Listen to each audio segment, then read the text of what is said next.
Thanks again for doing this for us. Nine, are you with me? Yes, I am. Thank you. So we're going to start off, if you don't mind, on the death towers. You are an OSP engineer working on these cancer towers, a.k.a. cell phone or Gwen towers, and they also have a term called Cancer Alley, right?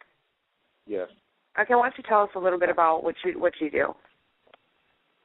Well, I do a number of duties for the communications industry. I install, replace, repair, and test the antenna systems on top of the towers, and sometimes do a little bit of adjustments down below in the electronic shacks. Okay, and are there any warnings on the outside of these towers that you work on? Yes. If I'd been a little more prepared, I have all kinds of pictures from the signs that show radiation, give the warnings, and say that it's not safe for humans to enter. And primarily, that's just speaking of the area right there on the ground within the fence. But the real danger is what's coming off the top of the towers. And that's what you work on? Yes. Okay, and what protective gear do they give you to protect you from this radiation that you're enduring? They don't furnish any gear for us at all. Anything that the tools and the harness and the hard hats and all that is my own. Like, yeah, but that's not protective gear. That's just to make sure you don't fall off the thing. Yeah, it's claimed to be the most dangerous job in the United States. Have you ever known anyone to die? Yeah, several people. From falling off of them, or from getting cancer? Falling. Most of them don't make it long enough, I don't think, for the cancer to incubate and become active. There's a lot of cancer episodes among some of the guys that have been around the industry for a while. How do you lease a spot on a tower?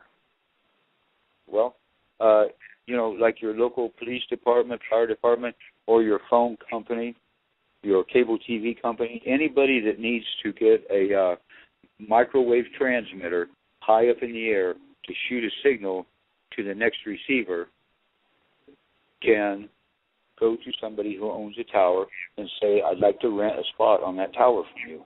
And they'll say, fine. They draw up the lease agreement.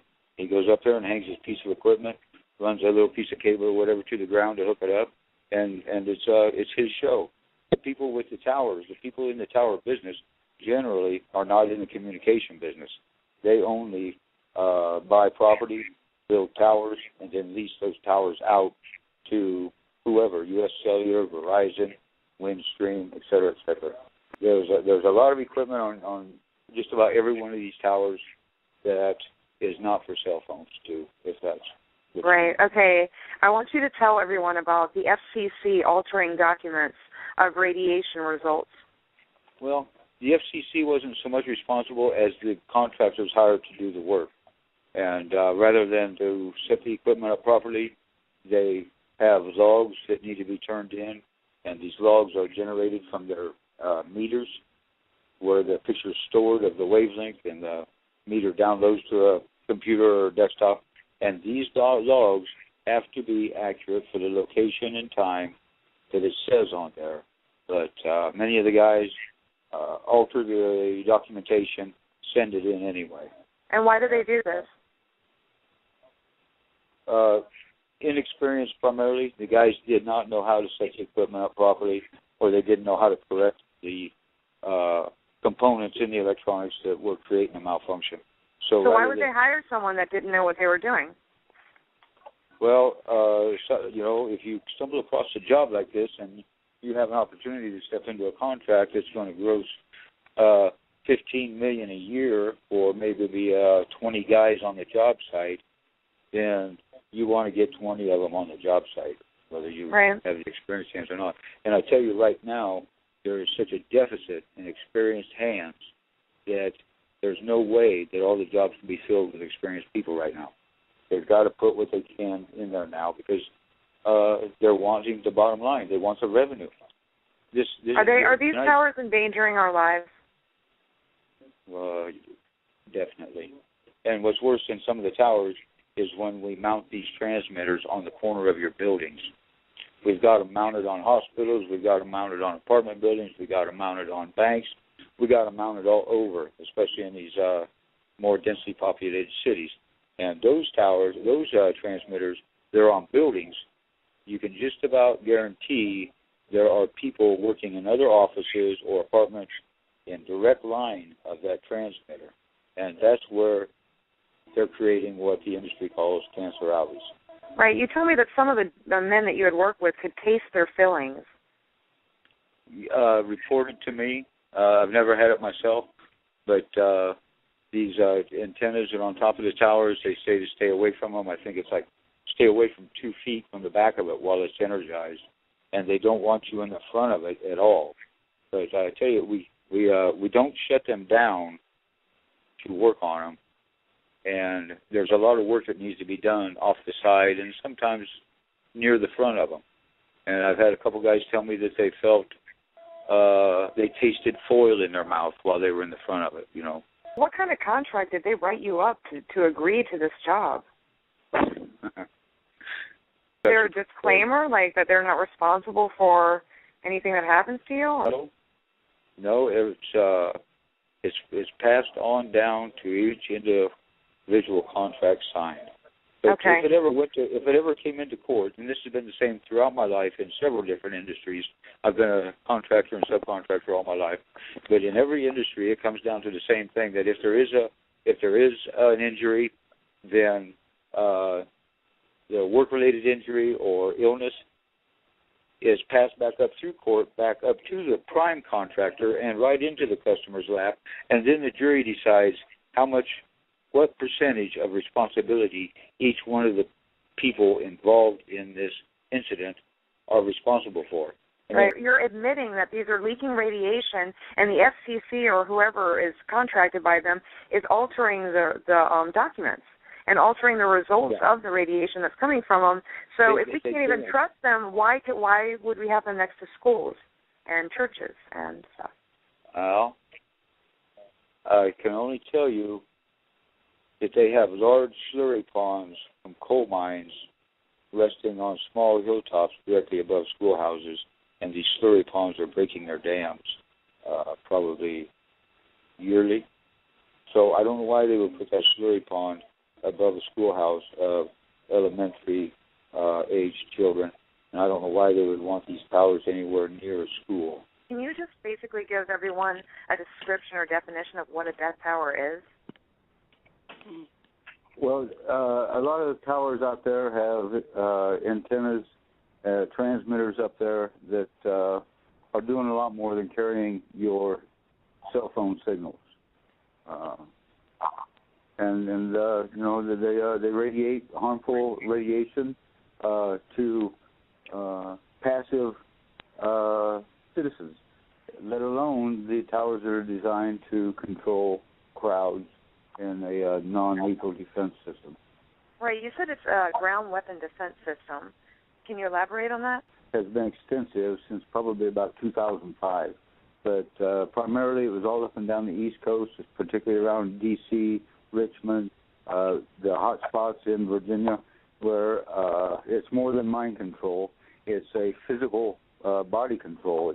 Some people call them heat, and they can render a body completely incapacitated through these frequency transmissions. They'll turn them on, and people become completely disoriented, vertigo, nauseous, lose all control of their body functions, and you collapse to the ground, and you remain there until the signal's shut off.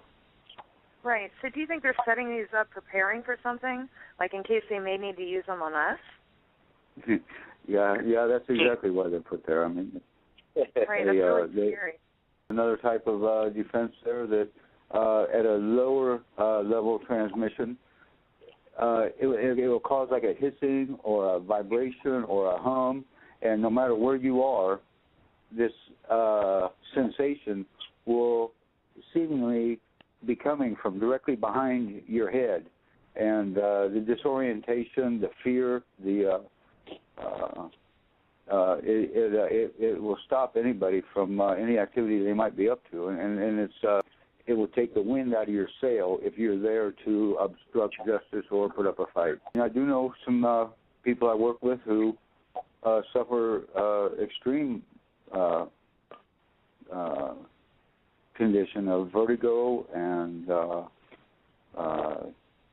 taste in their mouth, ears ringing, stuff like that. I don't know if they were more susceptible to it or if they just have been exposed to a higher degree. I'm not sure, but for the most part, you work through it. You get there, you get your job done, and get out of there as soon as you can.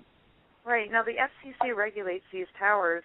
What's to keep them from falsifying documentation or to keep other people from falsifying the documentation of the radiation levels that they give to the FCC? Is there a checks and balances system in this? Yeah, there's supposed to, according, if you looked at it on paper, it would look like there's a check and balance system, but unless they're there at the same time someone is falsifying documentation, it's awful hard to prove that this technician didn't actually leave the site with everything performing properly and then something changed after he left. So right. it's almost impossible to prove any falsification of documentation. Have you ever known anyone to falsify documents to hand to the FCC? On several accounts, not particularly on the towers, but on some telephony broadband systems in situation of radiation leakage and stuff like that, yeah. These tower locations generally do not have their actual physical address. The physical address is going to be a mile or two away from where the tower site actually is, and I don't understand the discrepancies there, whether it's just to protect the tower sites or whatever, I'm not sure, but right. You just have to go to the FCC, find out what proof of performance testing's been turned in, and what the leakage was, and I'm sure it's all going to be up to par there. About the only way to do it is for the public to put together some of their own little crews with some test equipment and start going into some of these sites, measuring the leakage themselves. Right, and you said we could get something like that at Radio Shack or like on the internet, right? Yeah. And they're not going to give you a some of these frequency counters will only tell you what wavelengths are being transmitted where at on the spectrum, but to measure your radiation leakage, there's CLI testers, they call them, and those will give you the amount of radiation that's being leaked. And cable TV, phone company, any of these type of supply companies will have those meters available. Do you feel like these towers are safe for the American people? And this is an opinionated question.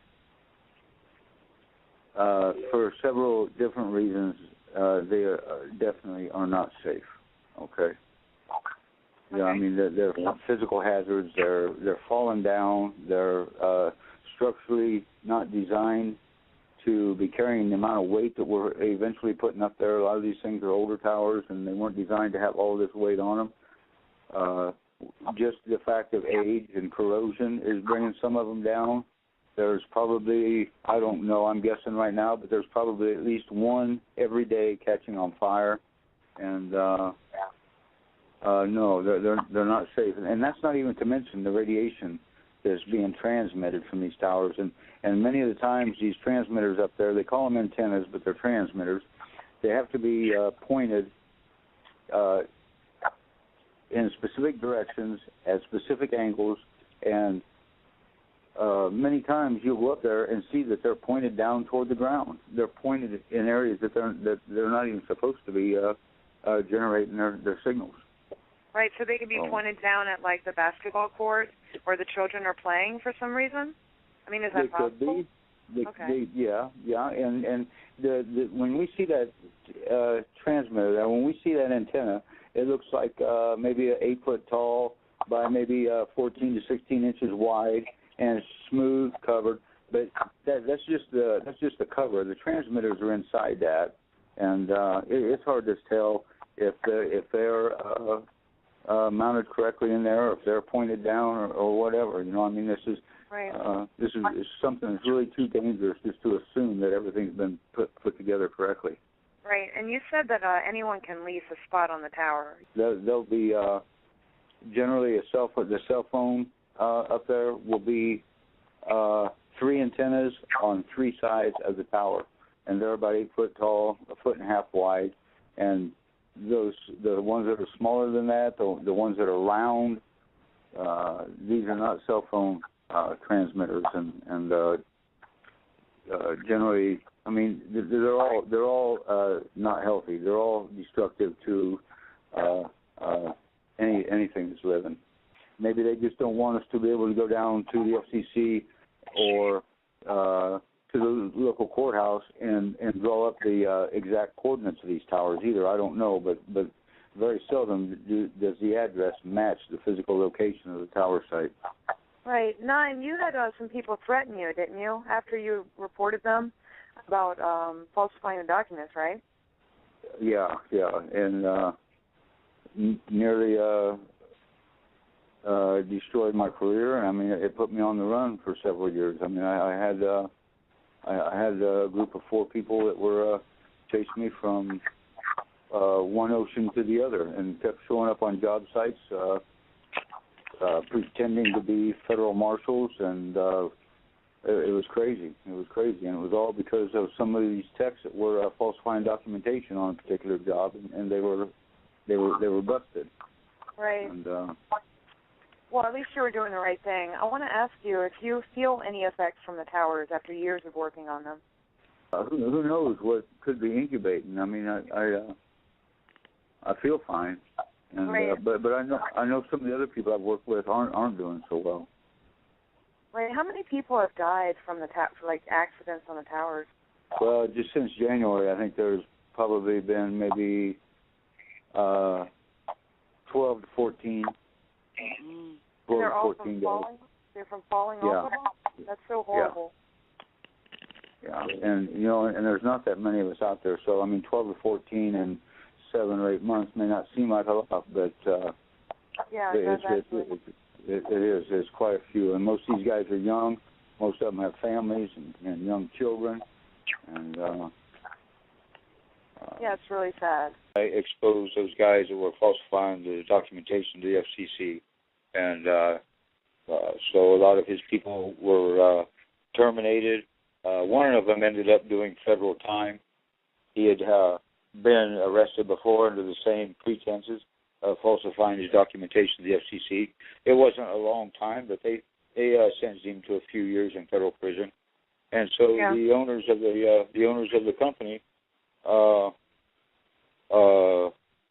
turned the table on me, and I thought they would be happy for me, because we don't want these guys out here working in the field that aren't doing things proper. So when I exposed them, I thought this would be a chance for me to move up the ladder and acquire a little more responsibility and income. But instead of the opposite, Yeah. Exposing the bad guys usually doesn't help you move up in a job, especially if you're working for them. Yeah, I understand that too. I was naive enough to think that we all had the same interest. But for a lot of people out there, it's the financial gain, and that's all they're worried about. Yeah. Not your children, it's not my children, it's probably not even their own children. Pardon me, Madison, I would like to tell everybody that if you live anywhere around the bottom of these towers, especially those ones they call a monopole, that is just a round tower, and it looks like a telescope sitting on the ground upside down, they're experiencing a lot of structural integrity problems with these, because we're overloading them. These towers were built for a lot less weight than what we're putting up there right now, but we continue to put more and more transmitters up there, and these towers are falling over, they're catching on fire. There's all kinds of things going down with these towers because they're not designed to hold the weight that we're putting up there. So if you've got any of these in your backyard, look at them close. They may have these big straps of steel folded to the sides of this thing going all up and down there, and it looks like a real thatch job. Well, that's what's wrong. That tower was weak, and they've gone in there, and they tried to Band-Aid it up.